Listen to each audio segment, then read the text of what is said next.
Start singing. All right, everybody, welcome back to another episode of XMAS Your Enthusiasm. This is the fourth episode. Excuse me, from the death over here. Nobody cares. Don't act like you care. Tell the world my story. Because apparently I'm not. Anyway, today's episode of Curb, we're going to be... Excuse me. Oh, boy. How great would it be if I did this for 30 minutes? I would fucking love it. Fuck, I guess it's gone. Is the Gettysburg Address, Season 12, Episode 6, debuted, I don't know why I'll tell you all this, March 10th, 2024. Let's see what it says. The Gettysburg Address. Larry tries to make better use of the time he spends in the bathroom. For fuck's sake. I know we talked about this. It's early. For some reason in this season, Larry, there's a couple episodes where he's like fascinated with shit, which I always thought was beneath him, pun intended. But this is fucking. I don't know what happened. It seems of all people on the planet, you think Larry David would be the last one to. I don't know. Whatever.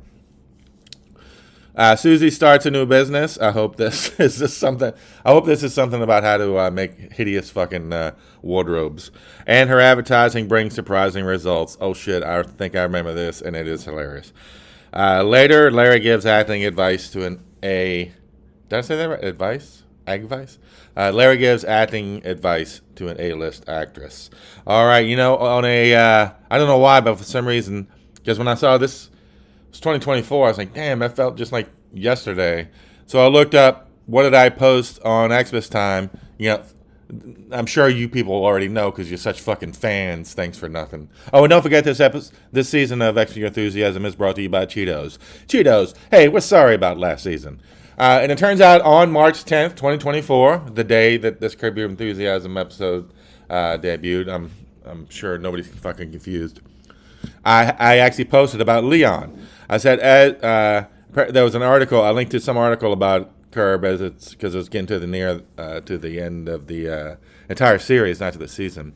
So said as Curb wraps up, it's good to see the Leon's getting some love from for the impact he had on both Larry and the show. And the quote that I link is What's more impressive is Leon has found a way to avoid traditional 9-to-5s and lives a glorious life for free. Sure, he starts a business here and there, but all of these companies come from conversations with Larry and rise as quickly as they fall, leaving Leon the opportunity to eat delicious food, do hot yoga, and travel. The beauty of this situation is that Leon lives a life as if he's the one who created Seinfeld, even though he never worked on the show, because he has brilliant insight like Larry, the ability to get under people's skin like Larry, but none of the responsibilities that Larry has. Leon won because Leon just gets to be Leon, who everybody loves.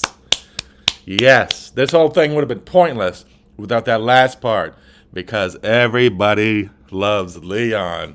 Yes, I'm surprised. I'm the more I'm surprised I haven't thought about it, but I'm surprised Leon didn't get some sort of spinoff or something. I mean, what has JB Schmoove done? I don't know. I saw him in some show. Fuck, I'm not gonna be able to think of it. But anyway, I do want to say I'm very pleased to announce I had never been to a comedy club before in all my life. As much as I'm somebody who loves comedy, loves stand-up, loves talking about it, thinking about it, watching it, I've never been to a comedy club before. I've only seen a handful of comedians, and I've never been to a comedy club. I mean, when I was living in New York, it was. I didn't realize it was really a thing. I don't know, that doesn't make sense, but plus, I was, lived like a fucking rat anyway. But now with, everybody listens to all, you can see how all the sausage is made with all the podcasts, so we know what happens behind the curtain. So anyway, and it was fantastic. Shout out to Bleep and Bleep, my boys. That I didn't pull that off. Fucking pathetic. Went to the DC Improv just Wednesday night. It was open mic night. Not open mic like anybody can go up, but like the first hour was local comics. I mean, you have to go through a real submission thing. And then the second hour were more, if not touring, but maybe a level up. And number one, I was shocked at how professional this place was. We walk in. How are you? Oh, it only costs $2. I mean, this is Wednesday night open night. Reserve a table for I think $2. Ridiculous to even charge anything. And the room, I mean, like it was Wednesday night. I'd say it was a quarter full, maybe not even that. How you doing? They lead you in, very nice, sit you at a table. And first of all, I have to say, if I could pick one room on earth that I've ever been in that I could have to live in, it might be this. It's just all the walls and ceiling, it's all black, obviously, and it's like a short, long rectangle. Like the ceilings aren't low, but they seem low. And man, I loved it. The food was great, surprisingly, and the stand-ups themselves. Obviously, I'd never heard of any of them, and all of them were kind of the exact same in that they were all good. Like I didn't feel like I was ripped off or whatever. And because they're obviously struggling, you kind of root for them and you're generous. And almost to a T, each of them was pretty funny. Anytime it would get a long time between jokes or whatever, and you're like, I don't know, maybe this isn't for them. Boom, then it hits you with something nice. You're like, oh, okay, and you're right back on the train, which was cool. One thing but the other thing, every one of them did, everyone, and I'm talking about they cycled like 18 or 20 comics through the 2 hours. I also didn't realize they treated them like shows. You come at a certain time. The show starts, and then 2 hours later, they're like, all right, bye, get the fuck out. I didn't realize that's how it ran either. I like that because of the old man in me. You know what I liked? By the time, this is a Wednesday night, by the time I got home, kind of dicked around for half an hour, I noticed it wasn't even 10 o'clock. So, old man dream, weekday night, hang out for a couple hours with the fellas. Yeah, fellas I can handle. Boys, I could not do. Also, every one of them to a T would start building to a joke, and I'd be rubbing my palms, cackling. That sounded weird. Cackling with glee. I was like, oh, this is going to be what I thought it was going. Not that it had to, but I felt like it was something great. It was thud. To a T. Every one of them had one of these great setups where I'm just ready to jump out of my chair, and that would have been fucking funny. They each had one of those where it just crickets, which was, but again, all of them, were they memorable? Did any of them stand out to the point where here I am a couple days later? I'm really, not really. But I loved it. I'm already looking forward to going back. It was just fantastic. And again, you root for these guys because, so really great night. I'm really glad I went. I'm embarrassed it took years to do it, but this is how we live our lives. I do have a complaint, though. I have been a stan. There's no way in hell I use that word right. For U2's Rattle and Hum double album for years. Everybody's always bitched about it. I'm like, I always liked it. I was like, it's a great album. I'm sorry that was their most annoying phase or whatever, but it's a great album. And then recently, as you guys know, I'm replenishing my vinyl. Braggy, hit me in my DMs, girls. And I was like, I'm not a huge U2 fan anymore. I mean, I still love U2 like everybody else, the first 5 albums or whatever. I'm not listening to anything after that. I didn't lose my mind when they gave us a free album on Apple. And I'm not a U2 hater. And so, I get Rattle and Hum, and I'm popping on. All of a sudden, I realize this is a thin album. A very thin double album. Leads off with a cover. Then we have the Edge wailing. Like, it's probably a good song, but come on. Then we have the first big hit, Desire. It's a crappy Bo Diddley song, but all right, it was a big hit. Hawk Moon 269, I love. So that's Too Good, Too Bad on the first side. And then boom, another cover. Because after thinking they're going to do better than the Beatles, they're like, hey, let's do Jimi Hendrix now by way of Bob Dylan, All Along the Watchtower. That's a fucking whiff. Now, the next one is complicated. I still haven't found what I'm looking for. The performance is incredible. It's one of my all-time favorite U2 moments, much less songs. But you already did this fucking song on the last album. Come on now. Then I think this other big pseudo hit or whatever, Silver and Gold. I never liked it. I liked it less than I liked Desire.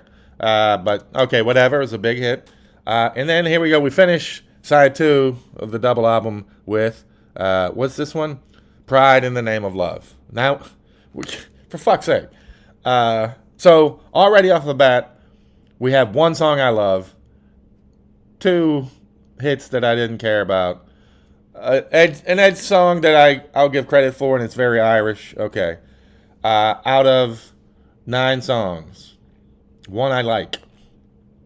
And like a bunch of covers, not just covers, covers of themselves. Then we get to what I guess is the big... Side 3 seems to be the best side. Angel of Harlem, Love Rescue Me When Love Comes to Town. You get a little stick of them over the years. But whatever. Good songs. I like these songs. Heartland, I can't remember. It's fucking forgettable. God Part 2 is definitely my favorite off this. And then, boom, let's do the Star Spangled Banner. What do we fucking need? The definitive version of this was done, I don't fucking know. Boat of the Blue Sky. Again, they're doing their own fucking song they did on the last album. And guess what? I didn't like it on the last album. And then, of course, they have the classic, All I Want Is You. Okay. Again, we're sick of that song because it's on every mixtape known to man. Mixed? I don't fucking know. But okay, it is a classic. So at least sides 3 and 4 have 1, 2, 3, 4 songs I like. 5. So that's good. So 6 songs on a double album? That is thin. Razor thin. I still love U2. Early U2. I mean, U2 like everybody knows. Everybody's talking about. But that was, I'm not going to say heartbreaking to realize, but Rattle and Hum is a thin album, and U2 should own up to that and maybe come on this podcast and explain to their fans how they got away with this bullshit for going on 40 years. Also, before we get started, fucking slow walkers, a reminder, fuck you, I hate you. This season of X With Your Enthusiasm is brought to you by Cheetos. Cheetos, hey, we're sorry about last season. All right, the Gettysburg Address. And this is the last of the quadrant of episodes. Axis of Evil, quadrant of episodes. Trademark. Of where I'm doing 11 and 12, 11 and 12. I know most of y'all didn't notice because y'all don't give a shit. So whatever. After this one from the last season, 12, so we kind of even up the seasons, we'll go back to just regular, totally random. Hopefully get back to some a little more short, fun, whatever. I'm not here to editorialize. Anyway, the Gettysburg Address. Okay, before I've even started, I'm on a fucking roller coaster because I can see from the outside the restaurant, Leon and Larry are at an all-you-can-eat restaurant. It says all-you-can-eat. So I'm like, oh, hell yeah. Leon tearing up a buffet? Yes, please. But then I realized the name of the restaurant is Shymon's? S-H-I-M-O-N apostrophe S? Like, if this is some bullshit, like from that Bill Hader episode where everything was schmeh, I'm going to pull my fucking hair out, which is a shame because it's the best thing about me. Some of y'all know what I'm talking about. So already I was ecstatic 30 seconds ago, and now I'm fucking pissed off and we haven't even fucking started. Anyway, sorry. Let's get going. All right, right off the bat, I am disappointed. The first things I see Leon picking up out of this buffet are spaghetti and corn on the cob. Are you out of your fucking mind? First of all, spaghetti just takes up a ton of real estate in a heartbeat. And guess what? You can have spaghetti at home. Spaghetti's on my list. It's like pancakes. I don't get them at restaurants. I can fucking make spaghetti in my sleep at home.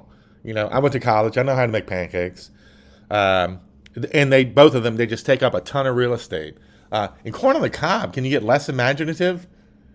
Like, let me nibble out some tasteless stuff that'll gnaw down to what looks like a bone. Awesome. Pitiful. And just physically takes up. It's a vegetable that takes up a ton of place on your plate. So I'm disappointed, Leon. And angry. Okay, so now the owner comes up, and his name is Shimon, of course. And he's cutting Leon off. You've had too much, and Leon's like, it's all you can fucking eat. What are you talking about?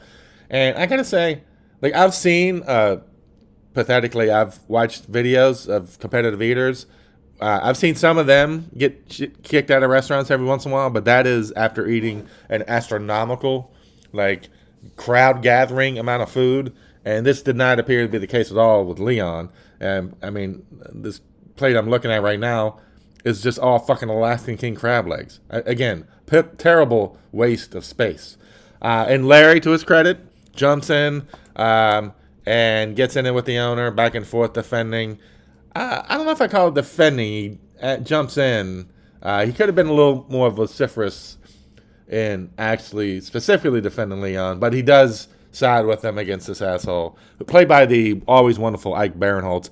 But I guess we got to sit through a fucking Eastern European accent with him, like Bill Hader now. But hey, way to go, Lair. 1-0 right off the bat. Here we go. Oh, no. We have a XMAS Your Enthusiasm emergency retraction. I was wrong. The guy's kicking them out of the restaurant, and Larry turns around and apologizes to the guy. And he's like, oh, I can still come back, right? Fuck you, Larry. God damn it. I'm taking that win back, giving you a big fat fucking L. That is pathetic. That's pitiful. 9,000 restaurants in where you live, and you got to betray your fucking friend like this? Fuck you. 0-1. Ugh. Not just a friend, but probably your best friend. Your only friend, really. For fuck's sake. Oh my God. Susie looks like a cow got hit by a train, turned instantly into leather, and married snake. So there's snakeskin pants and some sort of weird derby, orange derby. It is. You know what Susie's brand is? Hideous and Hilarious by Susie Green. Trademark. Boom. Pay me, Susie Green. Okay, upon closer review, when I said a cow got hit by a train and exploded into a leather jacket, I don't even think I mean a real cow. This shit doesn't even look real. It looks like fake leather. Susie, this is hideous and hilarious. Okay, I got it. Larry's on a date with Sienna Miller. Forget the absurdity of that. That's fine. They're walking into a movie theater together. Has Larry David ever walked into a movie theater, watched the movie, and left with everybody else? Ever? I think no. We'll see, but from my own anecdotal experience, I don't think that's ever happened, as far as I can tell. We'll see. Okay, now Larry pisses off a guy sitting behind him because he slings his jacket onto his seat, the back of his chair. Larry did, and I have to say, and so the guy's like, "Hey, what are you doing? You can't put your jacket on the back of your seat. That's my." And I do have to say, I don't know why, I don't know how it started, or if I knew this somehow, but yeah, when I go to a theater, I don't think I put my jacket on the back of my seat. I think I hold it, or usually there's a seat next to me that's empty.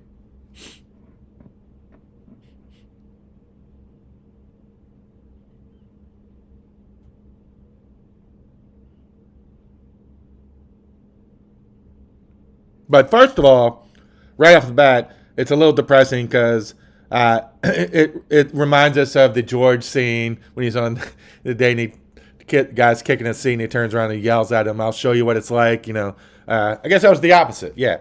Excuse me.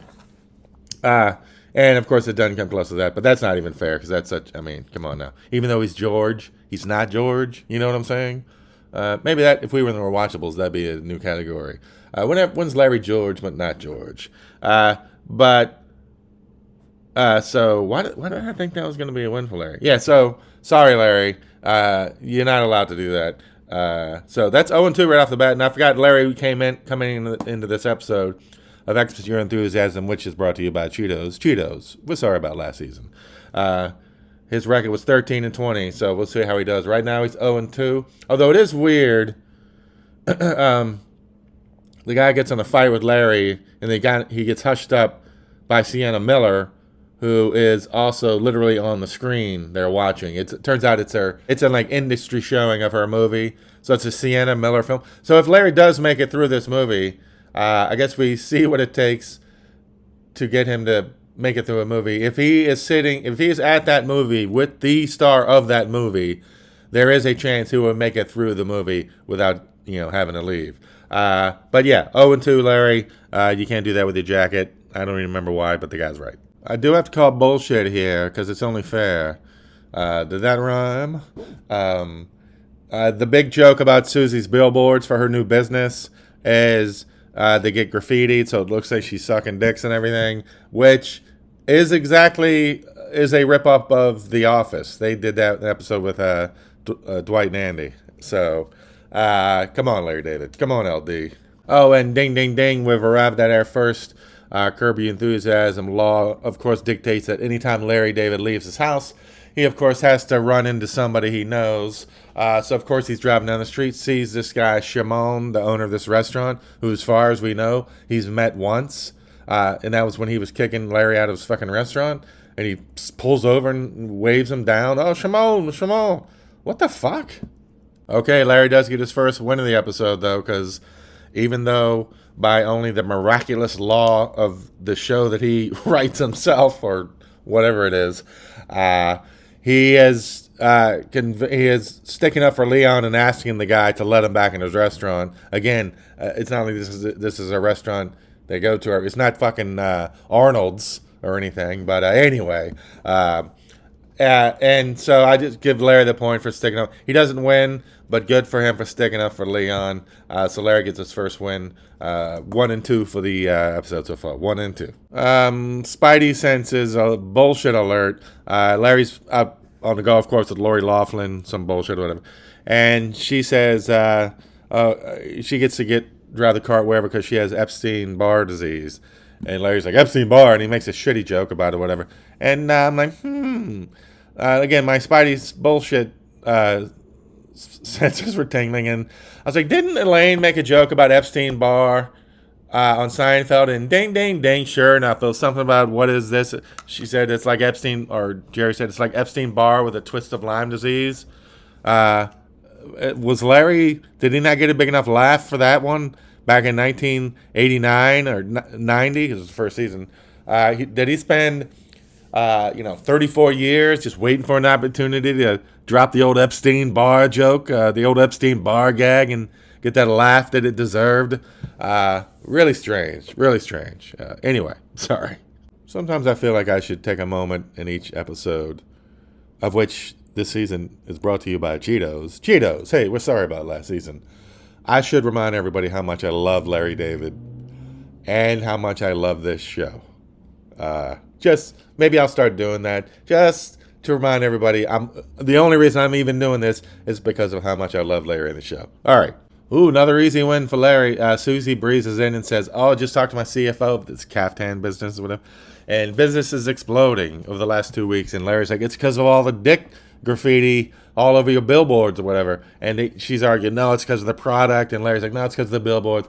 And I got to be honest, I'm pretty sure it's because of the fucking billboards. If you've seen the caftans, it's 100%. I love you, Susie. It's 1,000% because of the billboards. Larry's right. All right, we get up to 2 and 2, Larry. Congratulations. Wait, did I miss another Seinfeld bullshit express thing here? The whole Sienna Miller subplot is, it turns out she can only act if she's eating fruit. Isn't this a blatant ripoff of the old Costanza? When he calls a girl up to ask her out, he likes to be eating fruit, make it seem casual. The fuck? Unbelievable. I'm gonna have to start saying I love you, Larry David. I love you, Larry David. Like people when they count to 10, they think they're gonna get furious. Ugh. That should also be. I hope that's taught in colleges. Can you love George without loving Larry? Can you love Larry without loving George? I think that's a whole semester's worth. Colleges, call me up. Let's talk money. Oh, here we get our first, and I guess probably only. Sometimes it helps just to have a bigger asshole in the room. After Larry helps Sienna Miller, she crushes her seam because he reminds her to eat an apple or whatever. And so then afterwards, I don't know, are they dating or not dating or whatever? And so they're already a little tense because he's also trying to call bullshit on her knowing the Bible or something. I don't fucking know. And then he starts talking about how, gee, you know what? You wear a different wig in every movie you do. And he's like, and she gets pissed and says, I have alopecia, you fucking asshole. And I guess that's it for Sienna Miller. But it's like, number one, how would Larry know that? Like when you say, oh, you know what? I have alopecia. You don't know this yet because it's not something I just tell people when I say, hi, I'm Sienna Miller, I have alopecia. That would be how a normal situation would be. Also, his news, Larry just saved your ass with acting advice based on something he had seen in your movies before. He was like, hey, you know what? I've noticed in all your movies, you're eating fruit. So she does that for this movie, and her career is saved.